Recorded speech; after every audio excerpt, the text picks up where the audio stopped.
Hello, hello. So I recently saw the Santa Clarita Diet series on Netflix. It's a show where Sheila, played by Drew Barrymore, becomes a zombie. Zombie? I don't like that word. I think it's inherently negative. I don't like it either. Let's not use it. And it was so unexpectedly relatable to me as a chronically ill person. So I wanted to explore some of the parallels.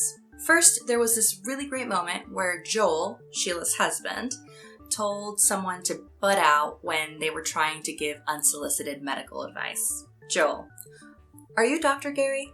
Gary: "No." Joel: "Neither am I. So let's not dishonor that profession, which takes 8 years of intense training, by thinking we can give medical opinions. Okay? Unsolicited and unwanted medical advice equals unsolicited and unwanted medical advice. One could certainly call a zombie virus a rare disease. And like many rare diseases, they get dismissed in doctors' offices. When Joel went to a doctor to talk about his wife's symptoms, he was met with accusations of being mentally ill. Not from genuine concern or diagnosis, but as a way to discredit him and be able to dismiss what he was putting on the table. Many chronically ill patients, whether they are diagnosed or undiagnosed, get told similar. It's all in your head, or that the symptoms they describe are impossible. Many would rather gaslight you, diagnose you with a mental illness that you do not have, or at best say you are exaggerating or an attention seeker, rather than admit they're not familiar with your condition and help you find the resources you need for the sake of your health. Doctors laughing away Joel equals gaslighting chronically ill patients. Sheila had an incredible monologue about how no matter how hard we try to control things, life will almost never be what we expected it to be. And when life is screaming at you that this is your new truth, then you just have to accept it and be brave and learn to live absolutely and authentically in your truth. I thought it was really beautiful because that's pretty much exactly how I feel about what has happened to my body over the years and losing abilities I once had. My truth is ever changing, and all I can do is work with it and find the beauty within it. Zombie virus is an adjustment.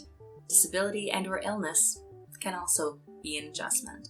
Before I start this next part, let me just say that I am in no way advocating for cannibalism or murder. Carry on. The kind of dietary needs that Sheila needed to survive was not easy to attain, which parallels people who are chronically ill, not just with dietary needs, but with medications and diagnosis as well, while trying to navigate the medical field.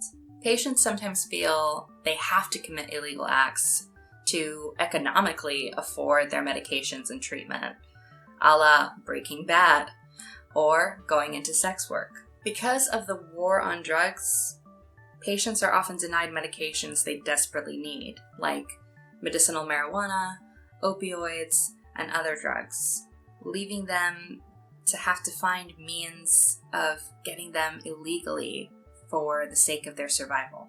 Illegal act of murdering people for survival equals illegal forms of gaining income or accessing medication/treatment for survival.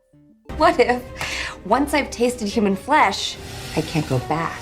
The way Sheila has to go rogue and off the medical radar, pioneering through this virus, reminds me of the lack of resources I might have, the lack of information there is out there on my illness due to how rarely it is diagnosed. The lack of resources leaves me trying to discover how my body works through trial and error. They try feeding her raw meats, then a foot from a morgue, and finally discover that she has to have fresh human meat. So, while Sheila is a zombie virus pioneer, many of us with rare diseases and illnesses are disease and illness pioneers.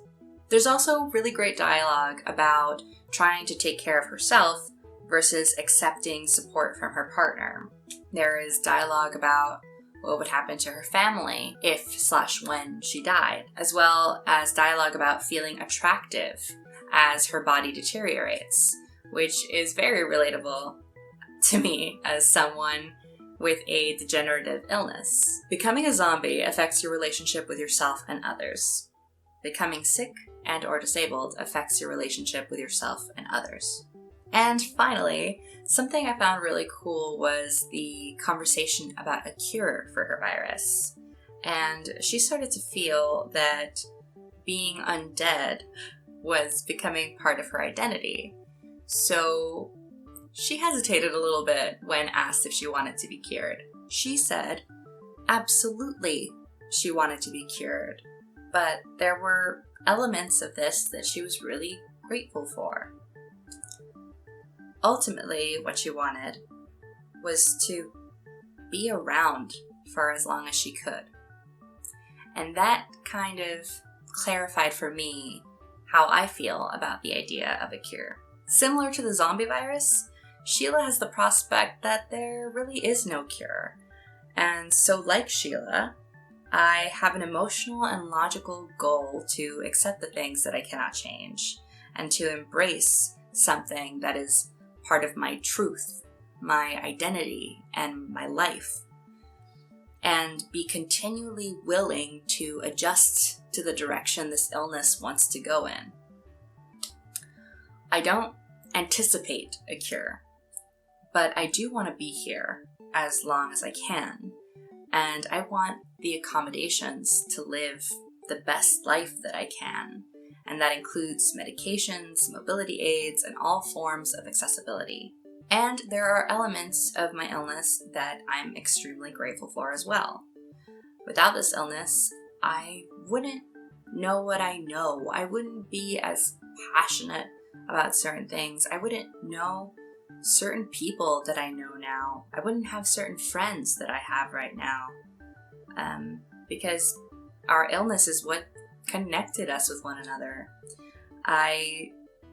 Without this illness, I wouldn't be involved in disability culture, which is one of the most beautiful cultures, and I feel so blessed, so lucky to be a part of it. So yeah, while wanting a cure for a zombie virus can be complicated, wanting a cure for chronic illness can also be complicated. Santa Clarita Diet is available now on Netflix, so if you get a chance, let me know what you think of the show, and if there's any other cool parallels that I might have missed. And I'll see you eventually. Bye.